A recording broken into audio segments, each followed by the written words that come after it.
Okay, so we're going to be doing something that's relatively different today. We're going to be reacting, predicting, and sort of giving feedback to the Cardistry Awards by Cardistry XP. So if you don't know what Cardistry XP is, it's basically a very community-driven cardistry convention that happens in Europe. So if you don't know, if you haven't been in the cardistry scene for that long, before it was the cardistry convention, CardistryCon, so by Dan and Dave, the quote-unquote official cardistry convention, right? They had like the Cardistry Awards back then, but then they kind of stopped doing them over the years, so that was kind of disappointing. But Cardistry XP is bringing it back to sort of like revitalize the community, because recently there has been talks about like the cardistry scene, like, oh, it's dying or it's slowing down or whatever, right? So they're bringing it back, which is nice to just sort of push people to sort of talk about cardistry a bit more. So how it works for them, so the audience won't be able to like vote, but they actually have a voting panel, and they sort of like decide on how they who's like nominated and who wins, right? So you can read up on it a bit more over here, right? And yeah, obviously there was some pushback against that, and and they're always welcoming feedback, so it's nice. So if you have any feedback or thoughts regarding the how they're voting or whatever, they're probably not going to implement it for this year, so you'll have to wait for next year. But if you have any feedback and whatever, then almost dropped my phone. Then yeah, you can do that. So yeah, this is my prediction and feedback video. So yeah, because I am active in the cardistry scene. I just don't really do cardistry as much as I do Magic, but I'm there. But regardless, yeah, let's go into our moves of the year and then predicting which one is going to win, as well as commentating. So first one is called Ladies and Gentlemen by Quentin. I'm going to give all my final thoughts after we watch all the clips. And then we have Riffle Shuffle Cut by Samuel Pratt. You're not gonna be able to discern my reaction from this because I'm just watching it, but yeah. Okay, and then we have On the Clock by Trin.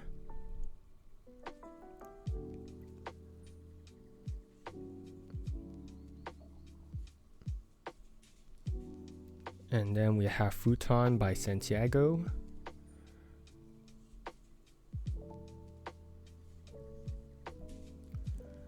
And then we have Tile by Alex over here.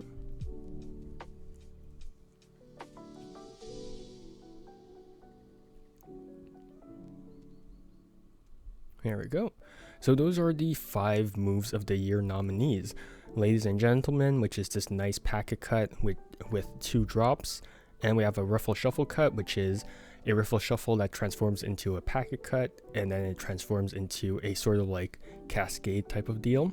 On the Clock, which is an sort of under pressure-esque spin move, right? Over here. And then we have Futon by Santiago, a very nice flowy, I would say it's a packet cut as well. And then Tile, which is a running cut. So basically what a running cut is, if you're not familiar with it, is that every time you finish the move, it sort of resets itself in its default position, where you can redo the move, and then you could redo and redo up to infinity. So that's why it's called a running cut. So that's what this move is. I'm gonna be I don't know if this is gonna be mean, but I think that Tile, I think Tile of them has probably the least amount of chance of winning, and this is not me being mean, because I really like Tile. But I think it just misses that little bit of a wow factor, right? With Ladies and Gentlemen, you have this twin packet drop. With the Riffle Shuffle Cut, you have this cascade, right? With On the Clock, you have the spin, and Futon, you have this very, very like insane twirl, right?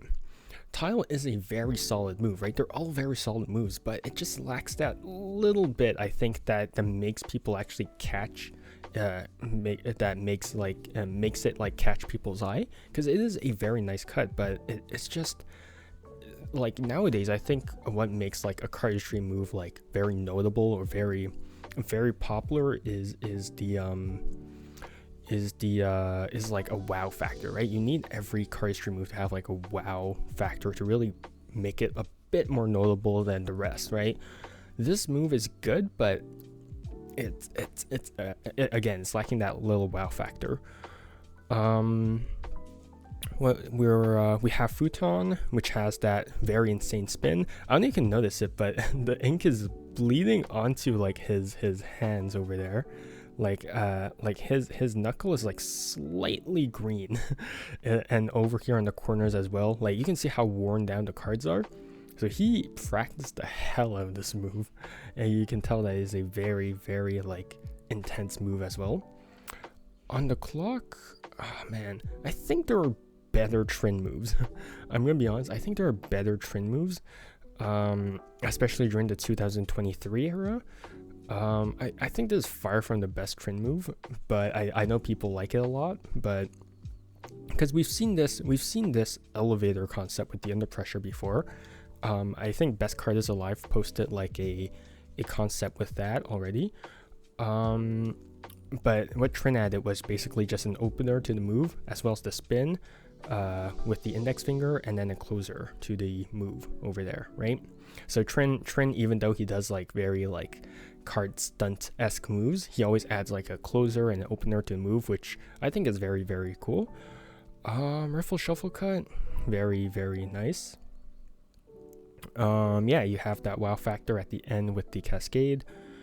Ladies and gentlemen, I honestly think that I think that Ladies and Gentlemen at the end of the day is probably going to win, mainly because like I think like the fact that this move is even possible is insane. Like who thinks about doing a 2 packet drop at different directions? Like that is an absolutely insane idea to even have. And if you've seen Quentin in any cardistry video during the past like 2023 year, you know that Ladies and Gentlemen was everywhere. Like every time Quentin appeared, oh yeah, Ladies and Gentlemen was over there, right? On the clock, yeah, I mean it's in the solid Trin move, but yeah, I don't think it's the best Trin move. Futon, I really, really like it. That's a personal bias, but I don't think personal biases are gonna get us out of this. And then Riffle Shuffle Cut, again, very, very nice, but I think that honestly, Ladies and Gentlemen is gonna take this. Decks of the year, we have Holographic Sepal by Dealer's Grip, Shiv Echoes by Lowe's in Hand, Holy by Missing New York, Fontaine Collage, the Missing and Fontaine collab, and then we have 2032 by Anyone Worldwide. Yeah, they're all big brands. I think what's a huge problem with I like Holy. I really do think it's a cool thing. But the problem is I don't really see people use them. I really don't see people use them. Like I've seen people like the moment that they receive the cards, they use them for like a month and that was pretty much it. I mean, it's probably like that for every single deck out there too, right? Because of how saturated the market is. But you'd expect like a deck with a unique twist to have like at least like a bit more like usage out of it, but I feel like people realize just how like gimmicky it is and didn't really like use it that much. But again, if it's a really cool concept, but would it be enough to push it over the edge? 2032, I really don't see people using it. I think it's because after a while, everyone just sort of complained about anyone, and no one really used them anymore. So yeah, Fontaine Collage, I think it's a cool deck. I like Fontaine Collage, but yeah. So Holy, I think this is going to be a toss-up between Holy and Holographic Sepal. Sepal is a very, very nice deck. Like, I think, yeah, I mean, the fact that there's 2 holographic editions, and then Holy, maybe. I mean, Shiv Echoes, it's just a recolor of the original Echoes. I don't think it did anything different, I would say. So I would say that Holy's gonna take this one on the grounds that it's something that's unique and something that's quite different, right? Because every other deck, Sepal is another version of the pre-existing like Sepal deck. Shiv Echoes, again, is another pre-existing like Echo deck. Fontaine Collage, yeah, it's a Fontaine deck. It's a nice Fontaine deck, but it's a Fontaine deck. Never seen anyone use these, right? I don't know how they're gonna vote for them. Like, is it on like design? Is it on like impact on the community? I'm not too sure, but for now I will go with Holy just because of how unique it is. And yeah, even though it is a bit gimmicky in my eyes, I do think that is a nice deck. And then videos of the year, so we have Gosh by Jack Patton and Samuel Pratt. So I won't show like the entire videos here, so you're just gonna have to watch like the little clips over here, right? So that is Gosh. Next we have Meridian by Trin, which is where On the Clock comes from, right? It is a brand video with Lotus in hand. Gosh was from Heath Cards. Next we have Shut Eye by Laurent Priano, I guess that's how you pronounce it, with Anyone. Right, so you have that with his move Line. No, not Line wasn't here, was it? No, it was the clip after, right? I think Line is here. No, Line isn't here. Okay, that's fine. And then we have Bleeding Edge by Shivraj, where the Shiv Echoes were shown. That's what was it called? I don't remember. Oh geez, I'm so sorry. Stone Edge, right? Stone Edge. That was where the corner was spinning. Right, solid video. And then we have Fontaine 5000s Part 5, with Quentin and Fontaine cards, right? So that was where Ladies and Gentlemen was shown. So yeah, I think they're all solid videos. I think they're all very, very solid videos. So what I think Gosh has as a distinct advantage over the rest of the videos is that Gosh has 2 people. So there's Jack Pan and there's Samuel Pratt. So you might not think that's a huge advantage, right? Because I mean, maybe like there's more moves or whatever. But that's not really the reason why I think it's like it has an advantage. I think it has an advantage because of the fact that there's 2 different styles. When you watch any sort of like cardistry video or any sort of like art or any sort of like sculpture or whatever, right? There's always going to be like a signature sort of touch that makes this video or piece sort of associated with this one person, right? With Meridian, you can instantly tell, oh yeah, that's a Trin move because of how wacky and how like short but still like sort of refined it is, right? With Shut Eye, you can have this nice like all these like nice packets and whatever with Laurent Priano, right? Bleeding Edge, you have all of you have Shivraj's very distinct style as well, right? So everyone has their own distinct style, but because Gosh has 2 people, I think it sort of gives it that advantage where because there's 2 people, it's sort of harder to get bored of that video, if it sort of makes sense. I don't want to like offend anyone, but it's like for longer cardistry videos, especially if it's just one person performing it, it's very easy to get like bored of it because you're just seeing sort of the same sort of motions, flow, and mechanics sort of in play. But if you have 2 people, because of it alternates, it's very easy to sort of, you know, get more into the video because there's more variety in terms of flow and whatnot. So I think Gosh is going to take this.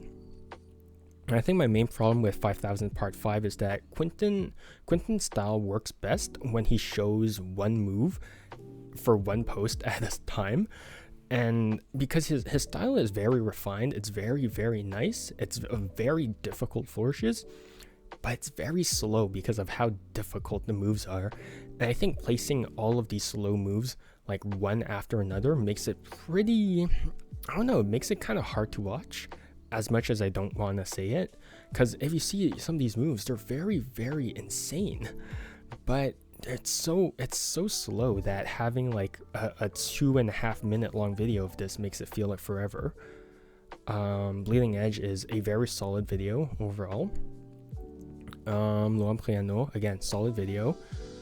Yeah, Meridian by Trin. Yeah, Meridian by Trin, again, very solid video, but gosh, again, it has that distinct stylistic like differences, which I think push it sort of over the edge a bit, right? So those are all the videos. So my predictions were, ladies and gentlemen is going to win Move of the Year, Holy is going to win Move of the Year, Deck of the Year, sorry, and then Gosh is going to win Video of the Year. So those are all my predictions, right? And now for my feedback time. I think one huge problem I see with all of Deck and Video of the Year is that they're all big brands, right?